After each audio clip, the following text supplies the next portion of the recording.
Welcome back to the channel, guys, and yes, once again we are working on the project R53.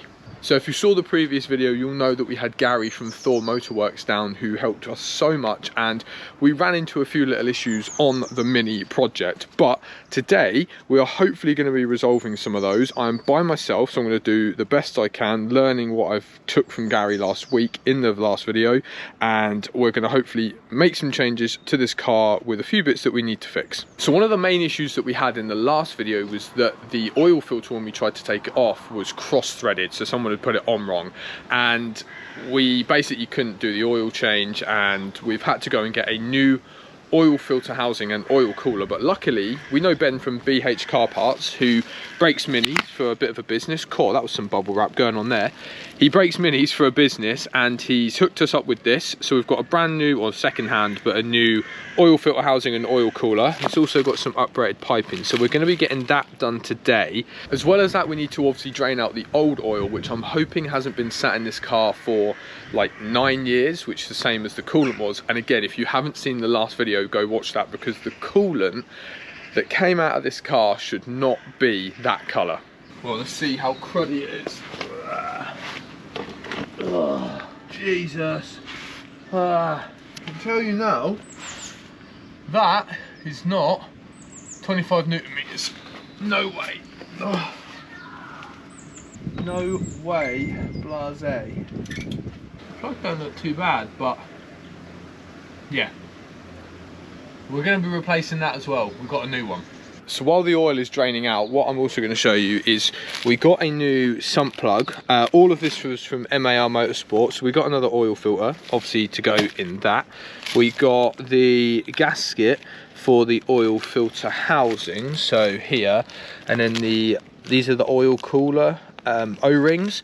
So we're going to basically strip this or take this off, and then we're going to put on these two new O-rings, and then we're going to obviously just pick that out of there and put in a new gasket, and then we've got a new sump plug as well. But like I say, the oil is currently draining. We're just going to leave that. I don't know, it doesn't look too bad, but yeah, that's like a 10-litre bucket, I think, and that looks more than, I think it's 5 litres that's supposed to be in there. That looks a lot more than 5 litres, so I might be wrong. The bucket obviously might just get wider at the top, but they might have overfilled it. I don't know, but I've been told it's around 5 litres, I think, that goes into these. So that's what we got. So anyway, we're going to leave that to do its thing, and we're going to get that kind of all put together, and then we've got to get the wheel off here, actually, to then strip off the old one, which is in here somewhere, down there. So we've got to take that one out, and then obviously put that one on.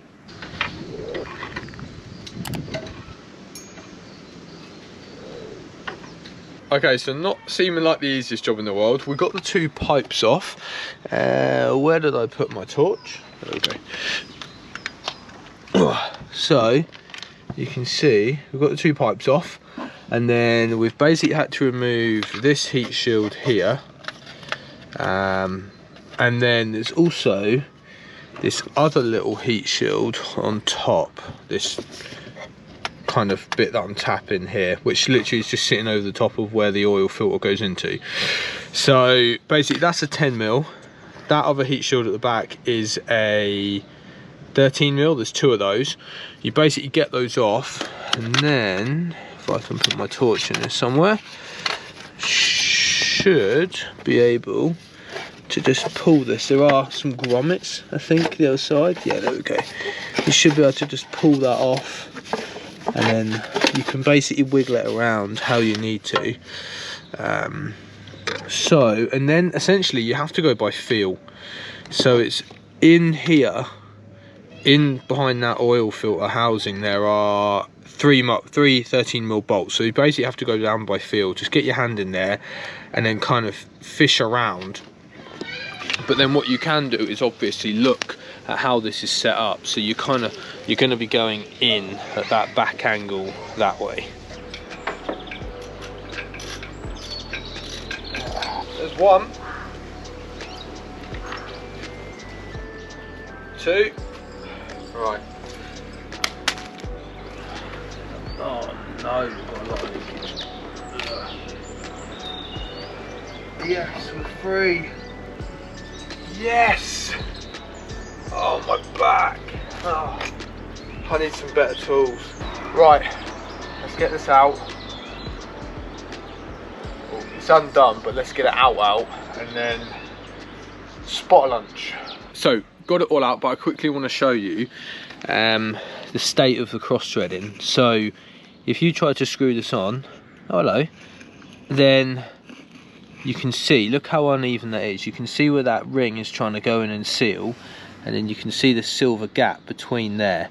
And if I just move that round, look, it just won't screw in. It just comes, look at that, it's awful. That is how bad someone cross-threaded this, and this is why we've had to get a new one. Okay, so got those off. What we're going to do is take, I think it's an 8 maybe, nope, that's a 10, there's the 8. Okay, so we're not going to use anything obviously of the old filter housing. There is a lot of oil coming out of there, so we're not going to bother with that. From MAR Motorsport, we've obviously got a new oil filter, because obviously that one didn't go very well. And then, like I think I said earlier, we've got a gasket housing for the housing, sorry, just to go in there. And then we've also got to just undo 4 of these 8mm bolts, I believe they are. Yep. And we're going to replace the 2 little O-rings as well. So, going to get that done. We have got a new sump plug. Not going to worry about that. Put that over there. Anyway, let's strip this off, and then also the actual, we need to just go under the car as well, because the old gasket is still stuck because it didn't come off in the housing. So we're just going to fish this one out. So you try not to damage anything.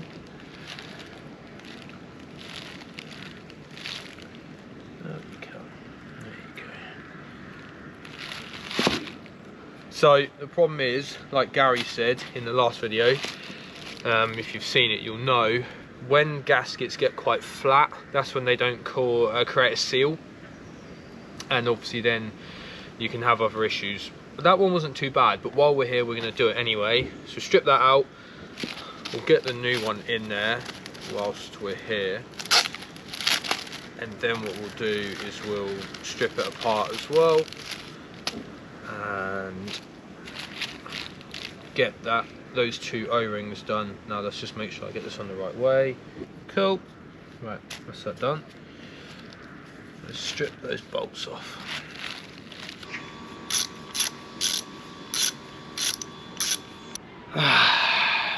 Right, the beauty of working on cars is that I think we're going to need another oil cooler and oil filter housing, and this is nothing to do with Ben, but I've put all that on and I went to put it back together, and something didn't feel right, and these were the bolts that were in there, whereas the old ones, or the ones that I think are normally used, are like stars. Anyway, so I then took that bolt out, and I don't know if you can see, but it's not straight.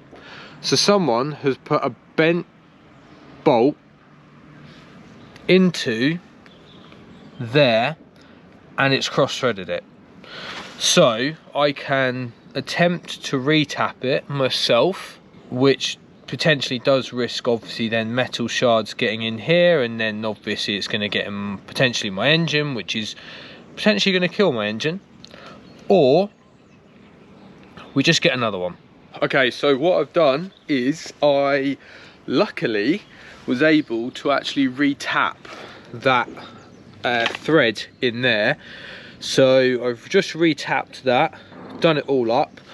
I think I've done it and I've torqued it. It's 12 Newton meters, as this lovely little sheet that Gary gave me last week has told me. So he printed me off this, and it's all laminated so I can get grease and stuff all over it, so it's really, really handy. So anyway, what I've just done, like I say, is retapped that, and then I've just torqued those to 12 Newton meters. Just took the old gasket off because it was easy to get to.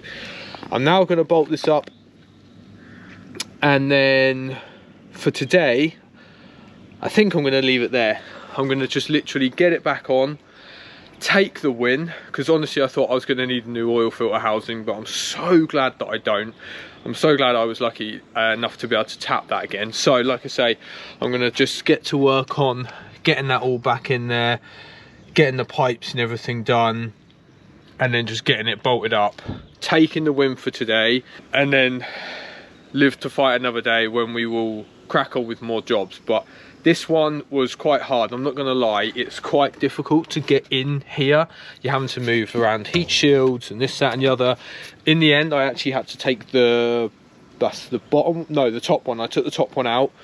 The bottom one, you kind of have to really push back out the way just to be able to get to where you want to go.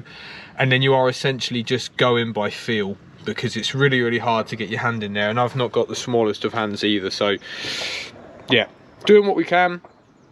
Let's get it back on, bolted up, buttoned up, and go enjoy our Saturday evening. So guys, all done. I am absolutely freezing, but I'm going to show you the work. So there's the oil filter housing and oil cooler and the new oil filter. And then we've got the new blue hoses as well. I don't know what brand they are, but you can also see them from around here in the wheel arch. So that is today's job all done. Just what most people would call a small job, but obviously being a newbie mechanic, I don't have all, you know, the super tools. I need to get actually an electric socket wrench and stuff, because it will be so much easier to just torque those up that way rather than having to do it via hand, because that was so hard to get in there. But I'm new to this, I'm learning, and I'm willing to learn, so I'm enjoying the process, and obviously I'm just sharing it with you guys. Rather than taking it to someone and letting them do the work, I want to do the work myself. And it is freezing cold. It's January. Come on, like, it's horrible weather, and I know a lot of people who wouldn't work in this, so I'm chuffed with what I've done. That looks sick down there. I'm really, really happy with how it looks in there, and it's another job obviously ticked off the list. Also, what I will say, it's taken me a little bit longer because obviously we had to re-tap the thread on the new oil filter housing, which I feel like we got lucky with. I was a little worried we were going to have to get another one, and then this job would have just been a waste of time, what I've done today. But you know what, it's taken me like 3 hours, which I'm totally happy with. Some people are like, oh, you can do that in an hour or something, but like I say, I'm learning. I need to get a few more tools, which is something I'm happy to do along the way, and go, actually, next time if I had one of those, that would help me. So look, that's fine. I'm just going to need a bigger toolbox as well to get all the kit in, just like Gary had last week. He had loads of cool stuff. But like I say, either way, I am chuffed with the work I've done today. I'm just going to get the wheel back on, get the car back down on the floor, get the cover on, all that stuff, just get it packed away. And then next time we'll be looking at doing some more work. Like I say, we've got radiator to do, we've got the window to do, which Gary's going to come up because he's going to bring us a spare that he's got on his R52 over on his channel, so go and have a look at that. Like I say, radiator, we've got the, let me just think, gasket for the rocker cover to do, we've got the gear linkages, we've got the airbox, we're just waiting for the hose to come, so we might as well do the gear linkages when the hose arrives, because basically this has to come off to get to the gear linkages. So I'm hoping that all this sort of stuff is probably something that Gary could help me do in a day, so we can actually blast through it, and there'll be 2 of us working on the car. So we've got quite a few things to do, so there might be a couple more videos coming, and then hopefully this will be ready and we can get it to an MOT and get it on the road and start having some fun with it, and also get it to the dyno to make sure we know what numbers it's making with the new mods. So there we go, short, sharp and sweet, and just that little simple, well, little thing changed today. But obviously for me it's a big job I needed to get done, and I feel proud that I've done it myself, you know, like I say, a newbie to this game. So some of you are going to hopefully find this useful. Maybe you're going to be going, actually that's helped me with needing to do this myself. Some of you are probably going to be laughing your heads off thinking, oh, I can do that in half an hour or an hour, and it's taking this guy like 3 hours and he's not even got the right tools. But like I say, I'm willing to put myself out there and learn and just develop my mechanic skills as I go. And this is, I'm not going to lie, quite a hard car to work on, but sometimes that's actually quite a good thing, because then when you work on the easier cars, it seems really, really easy. As I always say, like, comment, share, subscribe and hype the video, and we'll see you in the next one very, very soon. Peace out.